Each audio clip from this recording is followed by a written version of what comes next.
The Broad Perspective Network is not responsible for the content of the following program.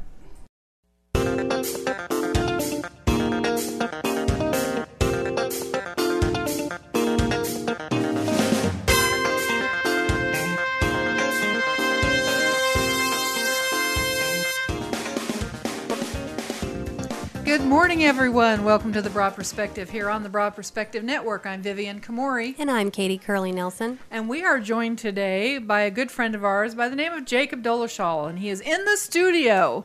So he is a wise man, and we're going to have some of his wisdom imparted to us today. I think we'll just all have a nice little discussion together. Yes, we will. We already have been. Right. And I wish we would have been recording during all this previous discussion. But Jakub, and his whole he's from an awesome family. Is everybody brilliant in your family, Jakub? Or is it just you and Joe? I think it's just a step before crazy. I think is it? You're walking the line there? Okay. Yeah. I don't know. Your mom and dad seem pretty sane. I think that all of the Dolezals are just like way awesome. Way Thank awesome. Truly. Well, let's see. What do we want to talk about first? Oh, wise Jakub. I think probably one of the first things we want to talk about, let's talk about current events. So, President Barack Obama has just endorsed gay marriage. Change of heart, I guess, huh? What do you think about that? Yeah, it's one of those things. I look at politics like business, and that's all I see it as. I don't see it as humanitarian. I don't see it as anything that really wants to help people move forward.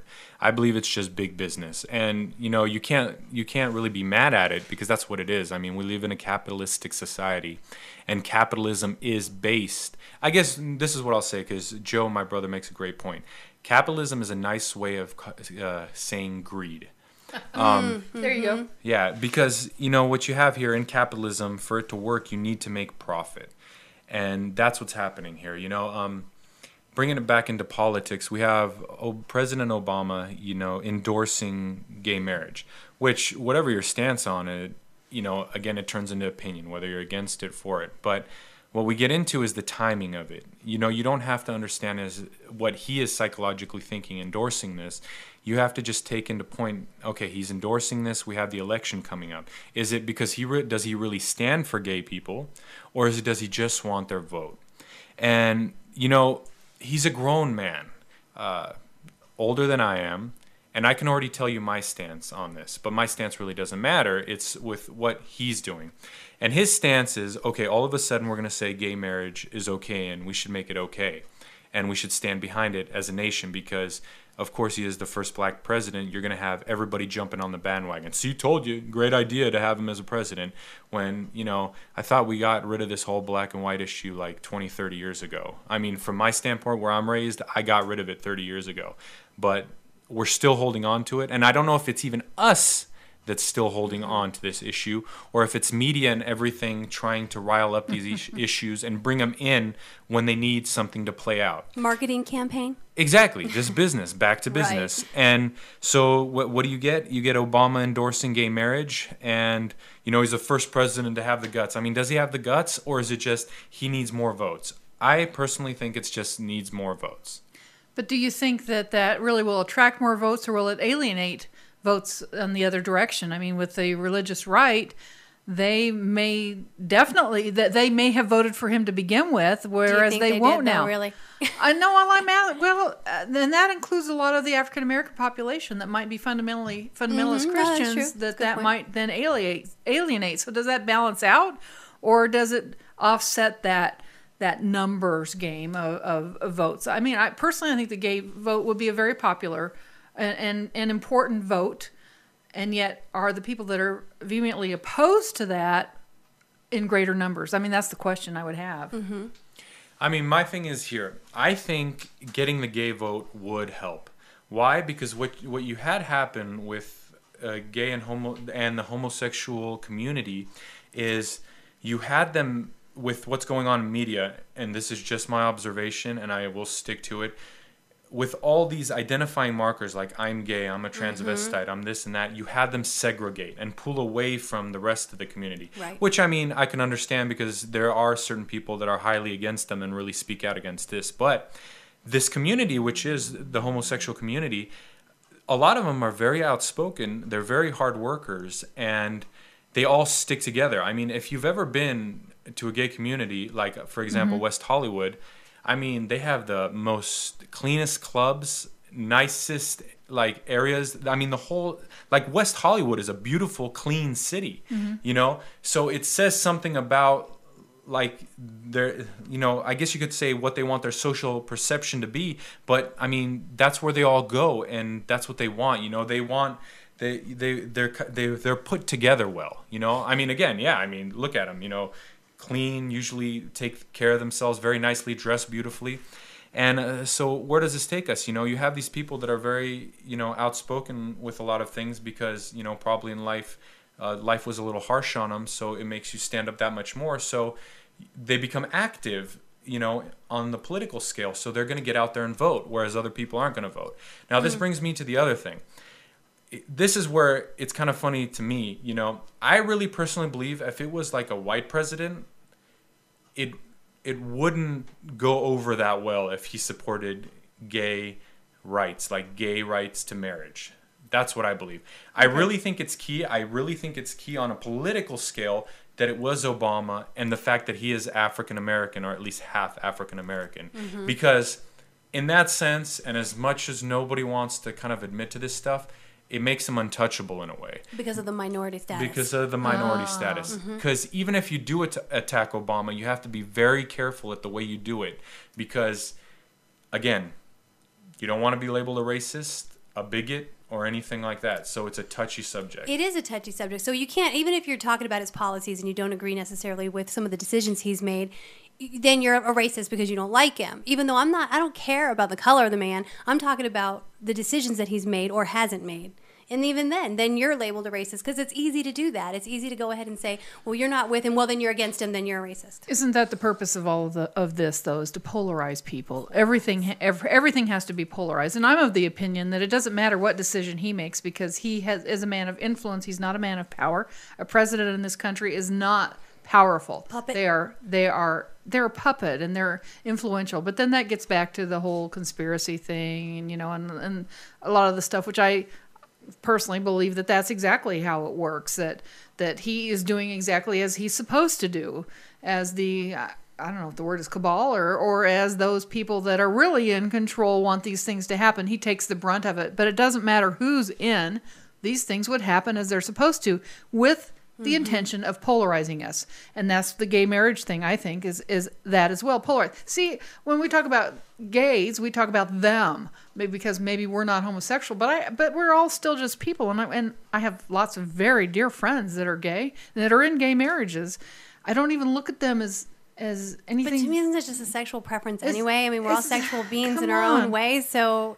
that's polarization, that's divisiveness, Exactly. That's what the intent is. That's why we have different countries, different religions, different races. That's why they want you to focus on those things, divide and conquer. Yep. Oh, I strongly believe that. I mean, that's on any subject, but the main thing with this is why, like, 2012 is a very critical year. It's just whether it's a new age movement or whatever, because what you have here, I really feel, as much as we've evolved, I guess you could say socially, media has a really strong control on us because it's kind of making us backtrack. It's making things like sexuality or your color or other crap like that, like your identity, you know? Right. And, labels. You know, if I sleep with women or I sleep with men, personally, between me and you, it's not your business and I'm not going to tell you, you know? So you get to, it makes me question, like, why is it important to identify yourself when you're out and about? You're gay, you're straight, you're a transvestite, you're black, you're white, you're Asian. Like, what's the importance of these identities at this point in life? Because we were trying to get away from judging each other based on these things, but for some reason in society, and main thing, media which controls our culture, it's making us put a lot of emphasis on this stuff, big time. Because it's one of the last bastions that they can polarize. We were coming to a point of much more congealing amongst each other and getting along and not seeing these differences. Well, now this is another way to polarize it. Another thing they're doing is the witch hunts for fat people. Oh my God, if you're overweight, you're just a horrible person, and you're pulling on society. They will grab onto anything they can to vilify some group of people, to make them feel less than, because that is what this whole being, this whole body of for control, collective consciousness has been about. But it's really interesting when we look at what you're saying, because they are vilifying people, which is really interesting, because it'd be nice to know in theory who they are. Somewhere there are these they, because it's happening. But if it was one individual, imagine you walking up to somebody and vilifying them that they're fat, or vilifying them that they're homosexual. You would be castrated. You would be done. As a person, that if you did this, you would be done. But in the large scale of things, this is being done in media or something. It's being done. So it'd be really interesting to know who they are. And they exist, but they don't have an identity. But they're more strategic about it. So, like, they don't come out and just say, let's say purple people. Okay, right. We're against purple people. Yeah. So what are we going to do? We're not just going to come out and say purple. They go, oh, look what these purple people did. Look how they reacted to this. They influence. It's all about the influence. They're not going to come right out and say, vilify them. Can we identify the they? Yeah, we need to identify they. I really think we could do a lot. I think on a human scale, we're capable of a lot. I mean, probably the only thing that limits is our creativity. And I think if you get in tune with yourself as a person, spiritually and physically, I really think your abilities are endless. And I believe that has something to do with why we're here on this planet. It has to deal with that experience.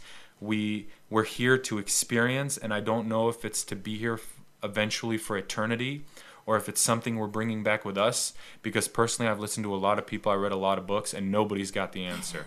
Nobody can tell you, and anybody that claims that they've seen God or know God, lie. Right. Because Thank you. spirituality and those things, you cannot put them into words. Words Right. are too primitive to really explain what that is. And, we're getting into something when I'm getting into that tangent. We're getting into something in 2012, and as 2012 progresses, we're at an interesting point in our humanity, because what I believe, the understanding of spirituality and what God is, I believe God's dead. I believe the understanding of spirituality is dead.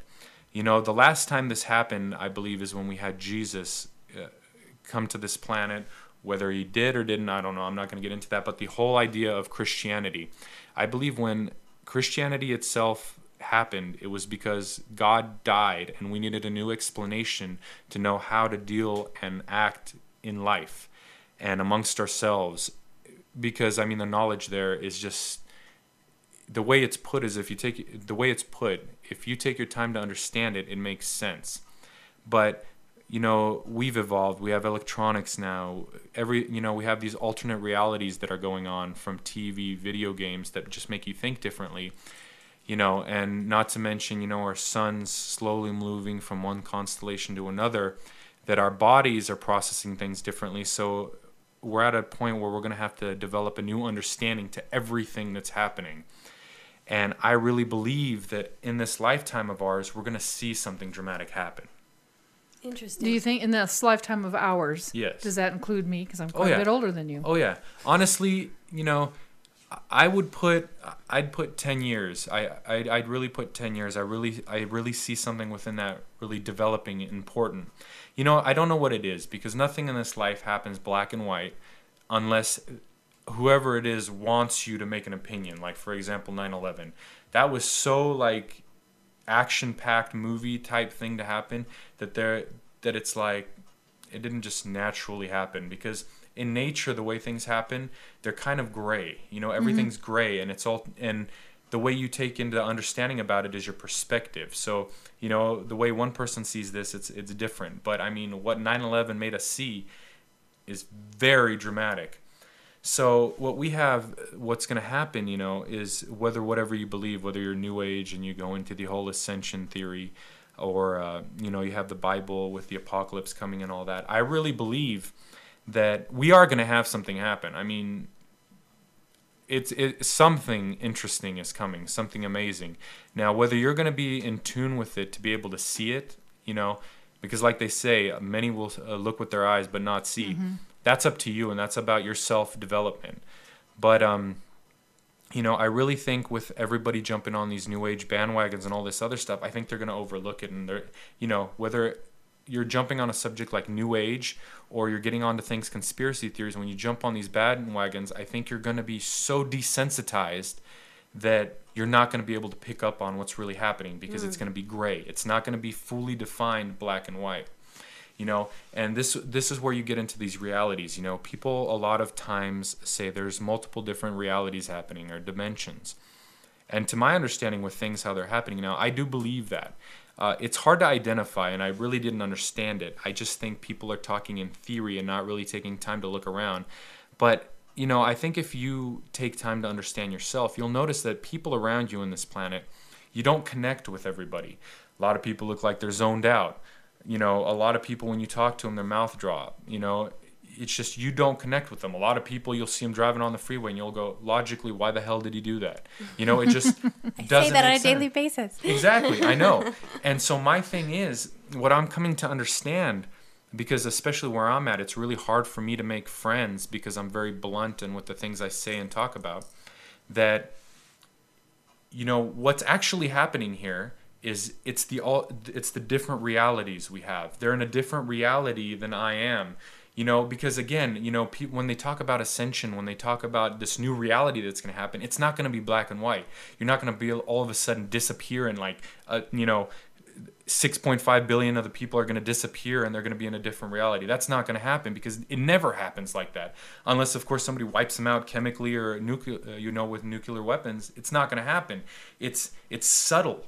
And when you take your time and understand where you are and where you stand on this planet, in this universe, you start seeing what's happening. I mean, I can only give you so much of a description because I'm just at the beginning stage of understanding like how these realities work. But I do believe when people talk about different realities, this is what they're referring to. Mm-hmm. I want to come back and expound on a lot of things that you just said, because I'm with you every step of the way. We're going to take a break, and we'll be back in just a minute with our visit with Jakub Dolezal. Stay tuned.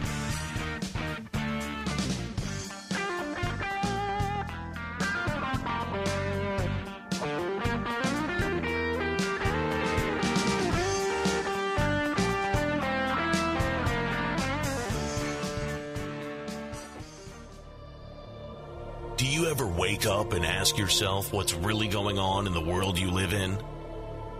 It's time for you to be aware. It's the #1 alternative website on the planet. TruthIsScary.com. Daily stories. Log on daily to get the latest information on the stories that radio and TV wouldn't dare to cover. Experience our curriculum with over 20 topics, from government conspiracies and extraterrestrials to meditation and nutrition, celebrity interviews. Watch exclusive videos with your favorite celebrities and find out what their alternative views are. It's your source for the information you won't find in the mainstream media. It's TruthIsScary.com. Log on today and be aware. TruthIsScary.com.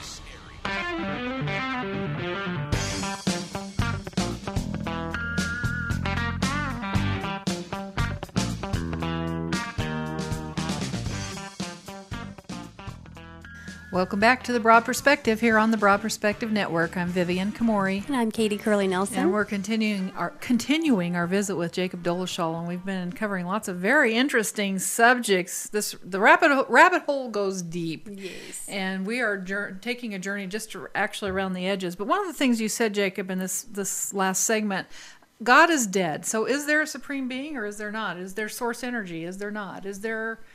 Just tell me your opinion on that. I mean, that's when we get into spirituality. You know, I'd like to believe there's something out there listening, because I can tell you from experiences in my life that when I was in tune with myself, and I'm out of tune right now, I can tell you that because I understand myself, but when I was in tune with myself, my focus where I'd want it and I'd ask for things to open up, they would. I mean, it it just fell into place. So I think there's something we're listening now. You know, I wish I knew and I had like an elder somewhere that I could just talk with, and you know, we could just go back and forth so I could start comprehending this stuff on my level to understand it. But you know, the whole idea of God and one being that judges you, you know, it gets difficult because in a way it makes you subservient, and I don't like that theory. You know, I don't like the whole subservient thing. Could probably be part of my ego, but you know, also it has to deal with like there's an importance why we're here. You know, I don't think everybody's on the same level, whether you know it's your old karmic repercussions or whatever it is. But I can tell you that I don't think I personally was born just to live. Just to go out there, have sex, reproduce, drink, blah, blah, blah. I don't think that was it, just to exist. Now, I also don't think I was put here to preach about, like, you know, God is great, God is love, blah, blah, blah, blah. You know, because I don't think that's the answer either. I really think life is about a personal experience, and you're developing your spirituality. And we get into this thing like, you know, when you read in the Bible about like what, you know, how people were living in the past, certain humans had lifespans of 700 years or so. Now, I don't know if we need to get in tune with ourselves to live that long, or those that are actually on the human scale as opposed to the animal scale of existence, that, you know, to be able to get to that and live here and experience, you know, just keep experiencing. Because, you know, there is a distinction. I do believe, probably this is going to come back and haunt me someday in my future, but I do believe the majority of humanity is animals. And I believe that's why we have these problems, and I believe that's why media has such an amazing control on us, because we can't make our own, you know, opinions. It's a disaster with what's going on right now on the human scale. Our potential is endless, and that's where you get into God, where I think God is dead. Because I think if you could understand your spirituality and understand yourself and your creativity, then God, or your connection with Him, or whatever it is that we are here, would make life and your creation of what life is endless. And I believe that's attainable. Have I seen anybody anywhere that has attained it? No. Do I believe that there are people that know these secrets? Yes, because at 13, I knew that media influences and controls culture at 13. Now, I'm nobody at 13, you know, and I'm still developing myself now. Now, those, and, you know, mind you, I didn't learn this from my dad, my mom, nobody. This is just stuff I learned on my own.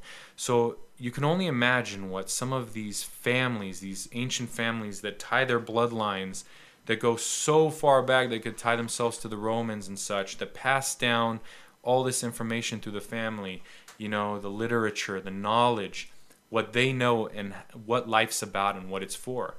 I mean, you know, we've been asking questions like this in philosophy forever, but it's like we've been getting answers. And, you know, I think the Bible was probably an amazing answer when it came out. It was probably an answer that just blew you away and just made you enjoy life. But we got away from the Bible, because I do believe now if you come out there screaming you're Christian and waving the Bible, you know, you're about as psychotic as Marilyn Manson. You know, people will probably look at you as like you're one step away from, you know, drinking the Kool-Aid together. And it's hard now, because we're at a point where we could evolve so far, but it's like this tree, like my brother was saying, it's like this tree that is us as humans, has grown, and it's had so many branches and so many leaves. But the problem is, you know, if you were a gardener, you'd trim the bad leaves and you'd trim the bad branches so the rest of the tree can grow.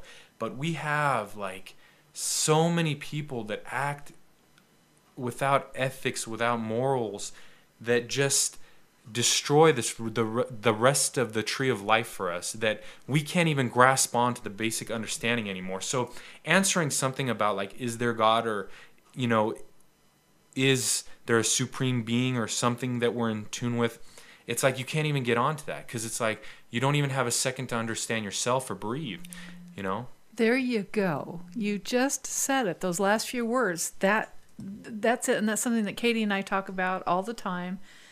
It's about knowing who we are first and foremost, and we don't. Nobody does. And people do not give any thought to the core essence of who they are as spiritual beings, as any kind of being. They don't know. They're on automatic pilot, and all they want to be is what the media feeds them. We're taught to look outside of ourselves. Yes, exactly. We want to look like they tell us to look. We want to act like they tell us to look. They tell us to work in certain professions that will boost our ego. Money is all important. It is the God to worship. And yet we don't know who we are and why we do things and why we behave the way we do. We don't ask ourselves those tough questions, and when we do, we lie to ourselves about the answers. And how can we ever move forward with any other type of belief system unless we get real clear on who we are as people? And this is something that Katie and I talk about a lot, and I talk about a lot when I'm asked to speak out in public. And I know they all probably think I'm crazy, and I'll be doing it again. I have to give a keynote here in a couple days. Yeah, you still continue to do it, And I still continue to do it. I still continue to do it. And you know what? People still ask me to do it. When this guy called me to speak on Friday, it's a big group of people, and I said, "You've heard me talk. You know what I talk about. Are you serious? You want me to talk to these people about this?" Okay. They're open. Well, that's where I think when you're talking about the animal and the human, I almost think of more of a negative connotation with the human than the animal. Mm-hmm. The animal seems to me to be more pure and more in connection with what I consider to be source than humans are, we're so disconnected. And I think that what you just said is something that even if they understand it or not, New Age philosophy really touches on, that whole love, because love is an emotion. It's the whole idea from the heart thing. Mm-hmm. But see, it's like in the pretty picture, the princess and the prince luring off together, that makes sense. Mm-hmm. But when you look at animals in the wild, Mother Nature is not kind. No. It is not friendly. But it's fair. Is it fair? Yeah. I don't know. I don't think it is. The system that's put into place, I think, is brilliant. The nature system that's put into place is brilliant, and it is balanced. But think about it. Is that fair? You're looking fair as very positive. But if you were a cripple and I killed you, is that fair? I mean, that would be the nature of life. Nature of life, exactly. But it's not a pretty picture. And that's what it, If you look at it on an energetic level, it's balance. It is balance, but how do you deal with that, like on a human scale? You can't kill somebody because, in theory, a lot of these people that we segregate all the time, how we segregate each other, you could be wiping those people out. And then you're getting into a critical thing without touching good and evil. It's like, then you're saying that what Hitler did is nature. Right. Well, the thing is, what Hitler did is, he put that energy out there. That energy is just going to come right back around. If everybody understood it on an energetic level, you wouldn't kill people because you would understand the repercussions of the energy that you've just put out there. The problem is humans don't understand it. Animals do understand it. Well, they only work on instinct. They don't work on our mental level. Yes and no. Yes and no, Katie. I understand what you're saying, but that's the perceived energy that we're putting out there. And when we've talked to Joe Dolezal, Jacob's brother, and he talked about the Upanishads, it's really understanding the underlying intention of that energy. Right. Because the Nazis, when they did the extermination of all the Jews, they had what they thought were good intentions. Mm-hmm. They thought that they were doing something positive for humanity or for the planet. Seriously. Mm-hmm. No, I know. And so their intention was far different than the energy that they actually did, that their deeds were, we would consider dastardly. So it's really so different than what we think. We think that karma is about what it looks like, what it appears to be, that we're going to be this charitable person. I'm going to donate food to the food kitchen. Is that really because I want to feed the hungry, or is it really because I want the tax write-off? Is it really because I want to look good to the other people that are at the soup kitchen and I want them to know that I'm this philanthropic person? What's the real intention of me donating food to the food kitchen? That's just kind of a simple example. What I'm saying is accepting the fact there's starving people is okay. Do you see what I'm saying? There you go, and that's something else as well. And so then the question becomes like Jacob was talking about this whole God thing. Well, if God is love, why is God allowing all this to happen?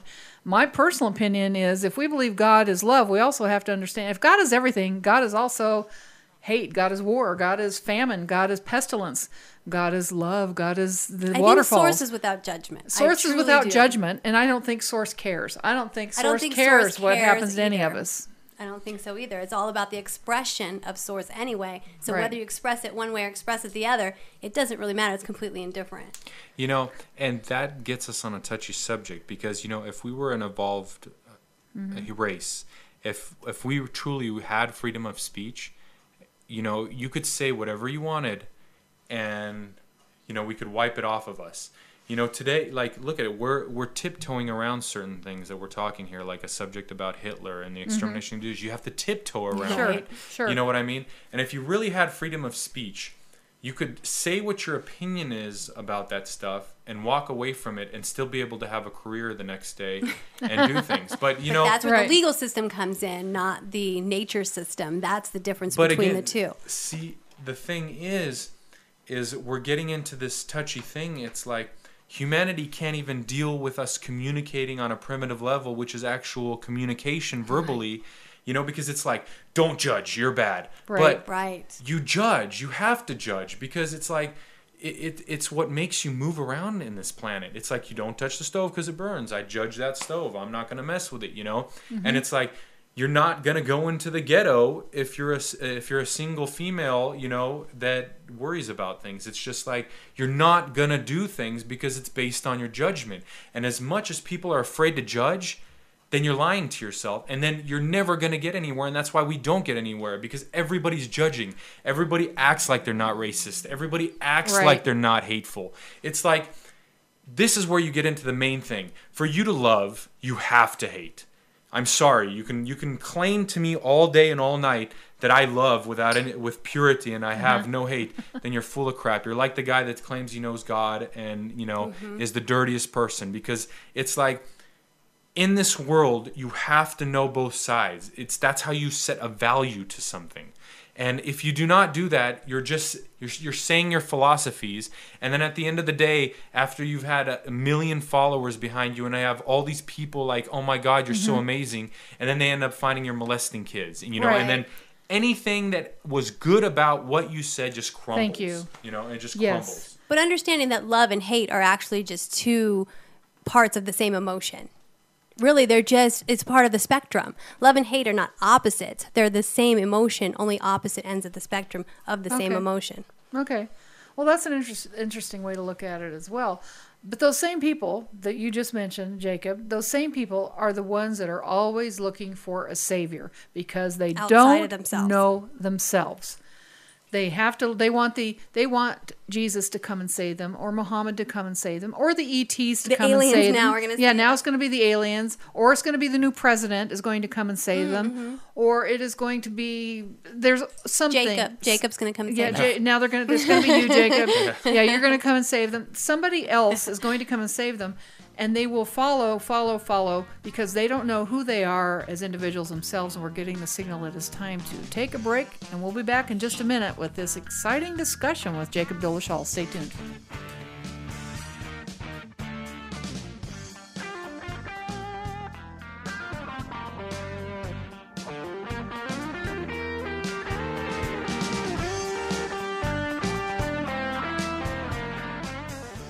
The 12th Hour, a show literally about everything. A candid discussion between friends about their different perspectives on what they think may be going on. Or what is not going on. With so many different areas of information being given out, we attempt to put together the puzzle pieces to create the broad perspective of the whole picture.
I drop away with a new voice. I met the dark night and he gave me a choice. Either walk with the weak, never be at peace. Let my mind sink, watching my soul leave. Instead I chose to pick up a weapon, unleash a pen. Million was a second. Love, hate, human thoughts present. The drive that'll make you believe in a scent of all the angels falling from heaven. Cause it's just a billion souls praying with no one listening. Actions collide, a momentum reviving. Forever we ride. Hip-hop began as a civil movement. Build respect for those in the ghettos losing. Now it's coming back in the heart beating with all my angels singing.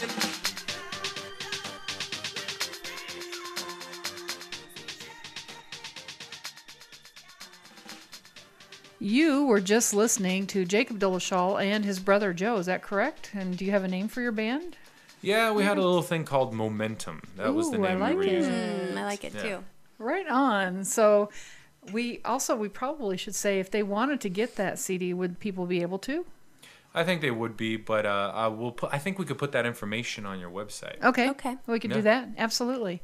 Cool. So anyway, you just heard a little clip, and there's lots more. We haven't talked about your musical side, but No, at but least we'll give them a sample of it. We've got a lot to talk about. We want to come back because during our break, we were talking about, when we weren't on the air, we were talking about desensitization. And you have some very good insights, and I think they're very valid. You want to share those with us, Jakub? Yes.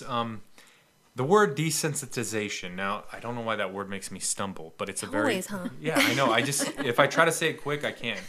Now, the thing is, that's a very important thing, and that's part of a 4-stage thing, actually, and it's the 3rd stage before you can really maneuver culture very simply.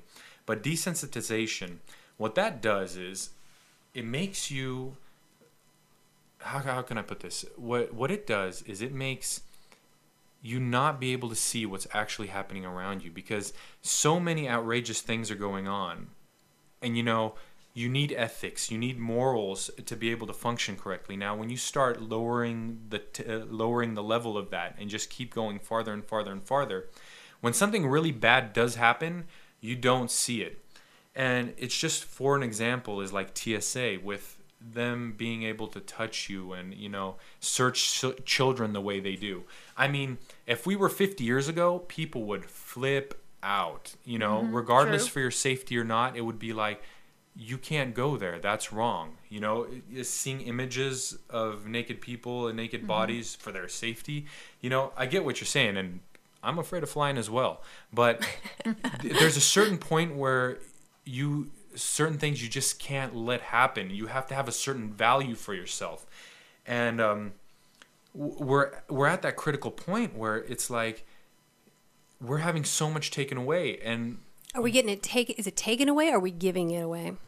It's both, because I mean, if you're not fighting for it, we're just giving it. Yeah, we're just giving it out of fear. Exactly. There's the fear base there. So then we're like, oh, we'll just absolutely check everything I have. I'm afraid that something might happen. So out of fear, they create the fear, which helps the desensitization, and then we accept it, and we accept it willingly and just give it away. Exactly, because you got to ask yourself, what's next? I mean, how safe do we need to be? Put up cameras everywhere, all over the city? And the thing is, do you trust yourself enough that if you saw something really interesting, that you would look at it professionally, or would you use it for some other way? For example, let's say you saw a celebrity doing something and you could make money off that. Would you stay professional, or would you try to make a buck off of it? And you can lie to me, but... I have pretty good ethics, and I know what would motivate me in a certain direction. So what you got to ask yourself and understand your humanity is you can't let things go to a certain extent. And if you do, when the time comes when things get really ugly, you're just not going to see it. And I get that.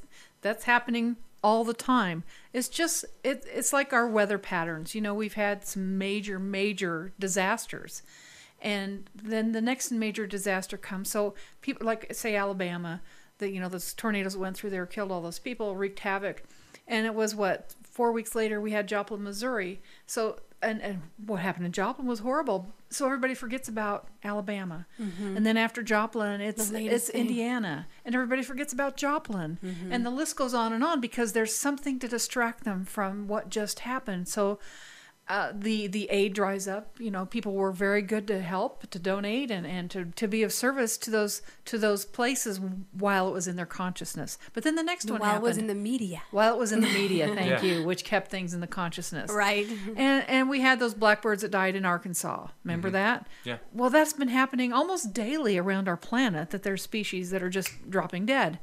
And yet the next one comes along, and then the media just kind of buries it. I get a thing every day that tells what's going on, and there's something going on, but people forget. They forget. They don't pay attention to it.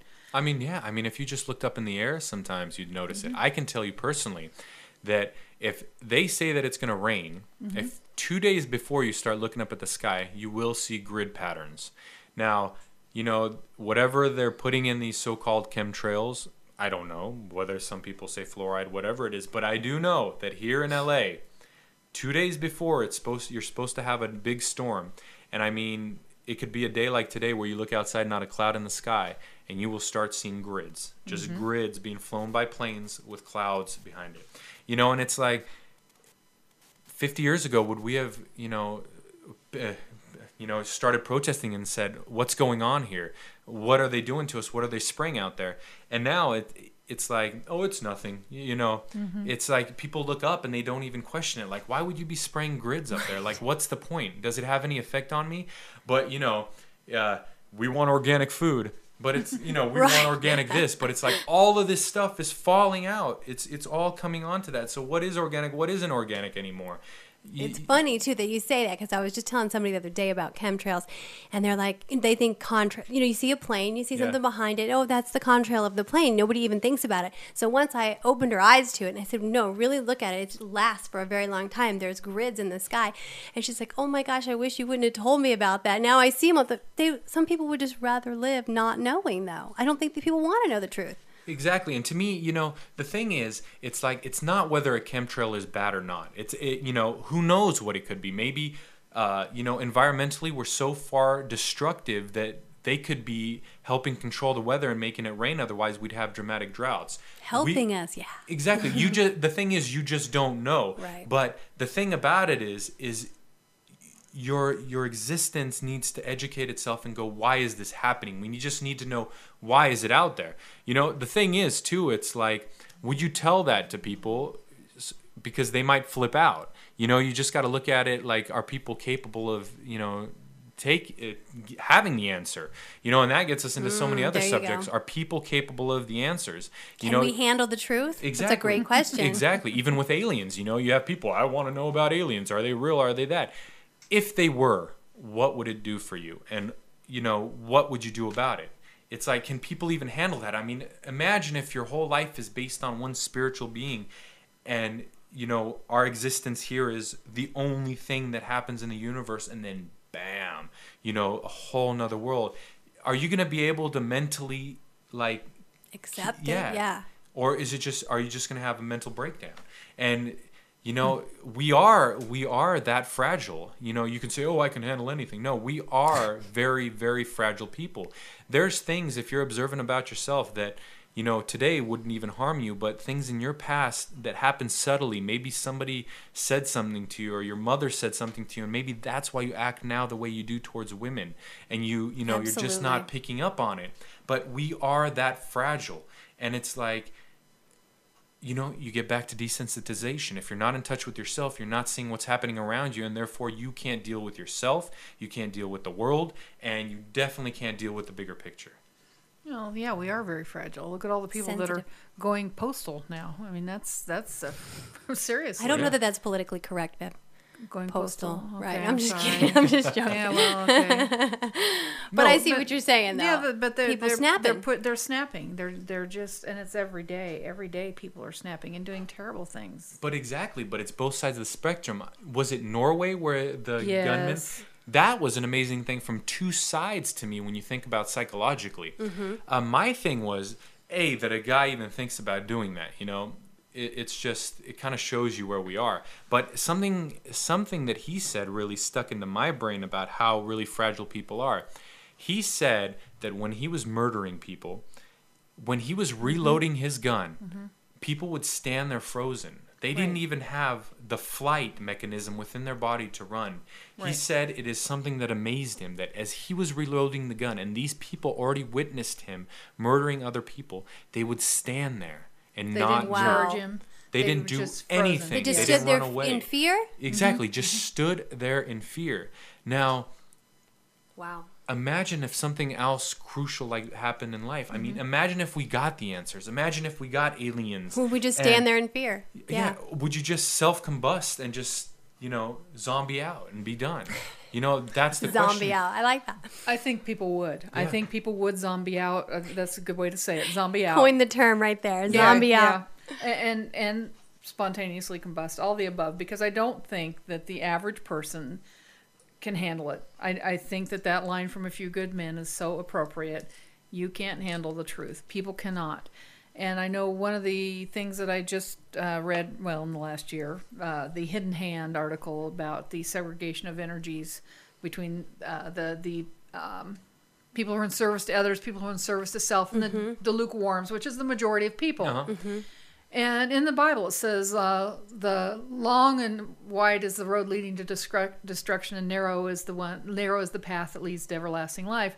That there are so few people who really can handle the reality of what things are.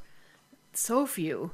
But is that only, I think that we are built to be able to handle it. I think that the process and the construct that which we live Thank you. doesn't allow us, because we're walking around in our little oblivion, not really aware of what's really going on anyway. So handling the truth is so far from our reality right now. That's the reason I think most people couldn't handle it. Well, yeah. At the present state. But I do think we are built to handle it. Okay. I just think that we've been programmed so far from it that now it's just so far from our grasp we can't get it. Well, you're probably right, and I still think it boils down to, though, not knowing who we are, not knowing that we have that strength to handle it, because we so buy into all the crap that is spoon-fed to us. That is where we shoveled in now. Yeah, shoveled in with tractors. That we don't take the time to really get who we are. That we have that power and the strength, and the worst of it is we don't care, because we want to know what we're going to wear to the dance tonight, and what's on TV. That's the bottom line. Absolutely. We don't care about anything else. We care about how we look and how we can be entertained. That's the bottom line. And how much money we can possibly steal from somebody else. Which comes about looks and entertainment. Exactly. It's all related to each other. Yeah. So, and that is the service to self. Bottom line, that is the service to self energy. And that is what we're looking at. And I think that is a very big, important thing. I agree. I mean, the main thing about this life, for you to even function with other people and function well and healthy, is understanding yourself. Because if you understand your judgments, if you understand your hatreds, you understand your loves, that helps you understand what you're capable of and how you can socialize with other beings and what you can give and what you can take. And I think that with all these distractions that we have, the fact that we don't even take time to listen to ourselves breathe, you don't even know how long you can hold your breath for. So imagine if, we're on a sinking ship here. So just imagine when we get in over our heads how everybody's going to act. And maybe, just maybe, that's why the government bought all those hollow point bullets. Billions and billions of them. We're going to talk about that in just a minute. Time for another break. We'll be back in just a moment with our conclusion of our visit with Jakub Dolezal. Stay tuned.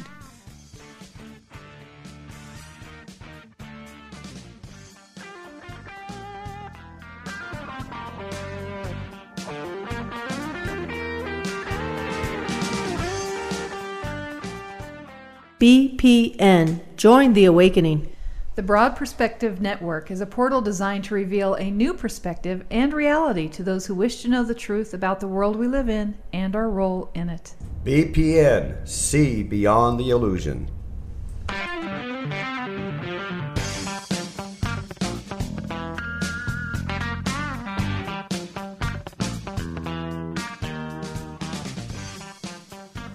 Welcome back to The Broad Perspective here on the Broad Perspective Network. I'm Vivian Komori. And I'm Katie Curley Nelson. And this is the concluding segment of our visit with Jakub Dolezal, and we have a lot to cover in this short few minutes that are left. We need to know a little bit more about you, and Jakub. Where I'm from. Yeah, where are you from? How you got to be so wise. Yes. I wish I was. And all I can say is, I guess, with knowledge comes a lot of struggle. That's all I can tell you. It's all experience. My story is an interesting one, and I won't bore with a lot of the detail. Although there are extraordinary events that happen, whether you can call them extraterrestrial or spiritual, or things just happen throughout my life on a periodic, on certain intervals. But I can tell you that since I was young, whether it's the Aquarius inside of me, as we were talking about when we were on break. But I always had a humanitarian side to me. Very much want to help people. Now it just doesn't kind of happen that way. I got a lot of compassion to a lot of things. I have a lot of love to things, and I can tell you I hate a lot, but I love a lot as well. And I'm honest with that. I mean, I can hate a person, but I can have the compassion to help them.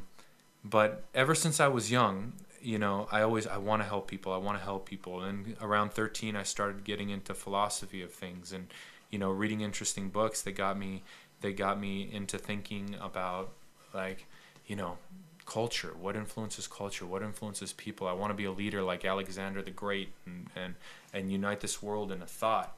And, on TV, I just always thought how much TV influenced, as I was developing as a kid, whether it was my sexuality or my fashion or, my opinion about certain things. It was always media. Media. Media itself, the term is interesting where it comes from, and the magi and the magicians and its influence, and the fact that this term is used for, what influences us. But it always came back to media influences culture, and again, wars today aren't fought to own somebody's wealth. Wars today are fought to influence cultures. That's why we're after Muslims. Muslims are, very strong in a certain direction, and we really, our media can't really puncture into their media centrum, like what our TV is and everything. We can't get it into. Can't penetrate that. Can't penetrate. So that's why we're after that. Because if you go into Europe, what Europe is now, like after getting rid of communism and everything, it's like you're in America. The only difference is you got old architecture, but the same drive for fashion, the same desire for food and how we view ourselves. It's there, And how do I know? I guess you could say that's where my origins are, but I'd go to Europe a lot and still do. Now, what it does, is I realized back to media, that's what I wanted to get into and influence culture. So, when I was younger, I acted, I modeled that stuff, hoping that it would open up a medium for me to get in there and eventually maybe direct. But something happened when our family moved to Florida. My parents bought an old Greek Orthodox church that we ourselves remodeled into our own home. And my brother, never really touched music, never dealt with it. But he all of a sudden got this urge to get a piano. And we were at a garage sale. My mom bought him an upright Baldwin piano. Yeah, he restored it himself. He had somebody come in and tune it, but he stripped it of paint, painted it himself, redid the keys, all that good stuff. And within a month, my brother knew how to play Bach, Vivaldi, Mozart, all by ear. And I'd literally say 2 weeks later, he learned how to write and read music. From that point, it kind of, I always wanted to do music because, Tupac was a big influence to me because that personally, I think, behind the scenes, he's very much a humanitarian. And his words and the passion he put in words, wow, And so I was like, here we go. This is what we can do. So we got into music, we started doing music, and that's what brought us back out to LA, is to do music and push music. And although all the pieces were following into play to really do music, because, you know, necessarily I didn't need to be the artist, but I really could write well in the harmonies and everything we did, that, you know, I could get the message out there. And there's an interesting thing about people. People are very stubborn. You can't make them change. You cannot force change. What you can do is make them believe that they want change. Yeah. Make them believe, right. Influence their ideas. And that's why TV and music is so important. And the vibrations that are within that are so important. And that's where my goal was. Unfortunately, you know, things always take a different turn. You really can't predict life. Even if all the pieces are falling into play and you're like, aha, I asked and I got. But it kind of fell apart. And, you know, life took a different path. And then, you know, in a way it's good. I guess you can say, if I'm 50 and I'm going to be living beautifully, you know, and one day I'll be staring over the Aegean and just, you know, relaxing and enjoying life, then I know I did everything right. But I can tell you, when I look back at my struggles in life, they really educated me. And that's what brought my compassion out. You know, I can tell you, as a young kid, had no friends. You know, I could bring out this whole bully thing that everybody does and blah, blah, blah. It makes me want. I was bullied, man. That's what made me hate people. I had the shit beat out of me. You know, I mean, I had people treat me like crap. But yet you wanted to be a humanitarian. Yeah, exactly. Where did that come from? Exactly. You know, that's probably something from another higher side. I mean, I was treated like crap. I know the ugly side of people. And I can tell you, I've done ugly things in my life, you know? And I mean, that's what taught me. You know, I can tell you, I've killed an animal once, you know, when I was younger, and in a certain way that it's like, you know, the way I chopped a snake's head off with a sword, you know, like a primitive kid would, you know, just you get in this like primordial state and it's just like ooga ooga, you know, and I did something stupid. And I can tell you with honesty, I cried to my mom after that when I was a kid, like, why did I do that? I can't tell you why I did that. I just don't understand why I did that, because I wouldn't do it today. Today, literally, the few friends I have that close to know me know that I'm the type of person that won't step on an ant. I'm the type of person that if I see a lizard in front of my tire, I'll stop and let it go. Life is full of struggles. And if you understand yourself, and that's what I've been trying to do, and I keep getting in like grips with myself, it opens up doors to you and it helps you understand what's going on the outside, and thus making me a better person for everybody else to deal with, you know?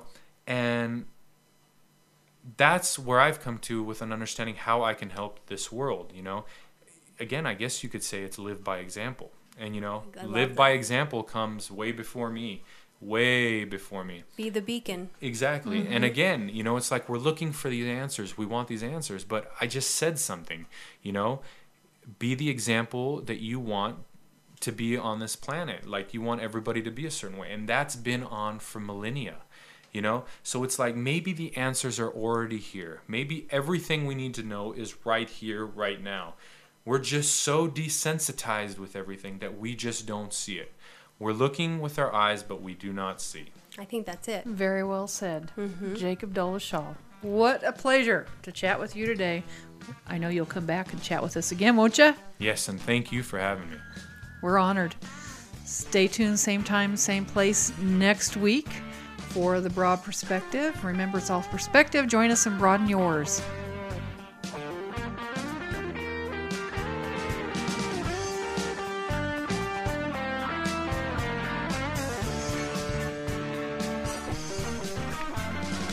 Would you like to have your very own radio show on the Broad Perspective Network? Well, now you can. Find out more at 661-480-6787. That's 661-480-6787 for your radio show on the Broad Perspective Network.